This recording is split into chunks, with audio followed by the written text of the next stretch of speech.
રાજકોટની પાયલ હોસ્પિટલના CCTV viral થયા પછી હવે લોકોને ડર લાગવા લાગ્યો છે કે ક્યાંક તેમની બહેન દીકરીઓના વિડીયો તો નહીં વેચાઈ રહ્યા હોય, કેમ કે હવે માનસિક વિકૃતિ ધરાવતા લોકો કોઈ પણ જગ્યાના વિડીયો વાયરલ કરી શકે છે અને હાલમાં પાયલ હોસ્પિટલના સીસીટીવી વાયરલ કરનાર આરોપીને પોલીસે ઝડપી પાડ્યા છે અને કોર્ટમાં રજૂ કરાયા છે. પણ પાયલ હોસ્પિટલના વિડીયો વાયરલ કરનાર આરોપીની તપાસ કરતા એવો ઘટસ્ફોટ થયો છે જેને સાંભળીને તમારા પગ નીચેથી જમીન ખસી જશે.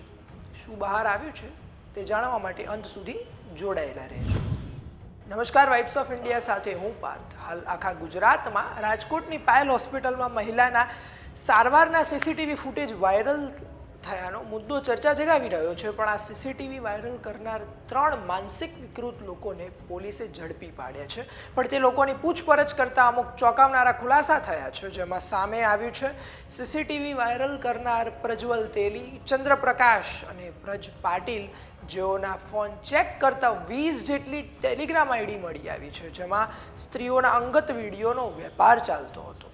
વધુમાં જાણવા મળ્યું છે કે પાયલ હોસ્પિટલ સિવાય પણ બીજી 60 થી 70 જેટલી હોસ્પિટલના સીસીટીવી વાયરલ થયા છે. અને હદ તો ત્યારે થઈ કે જ્યારે આ માનસિક વિકૃત લોકોએ મહાકુંભના વિડીયો પણ વાયરલ કર્યાનું કબૂલ્યું છે. ખરેખર આ એક શરમજનક વાત કહેવાય કે આપણી બહેન દીકરીઓ હવે ક્યાંય સુરક્ષિત નથી.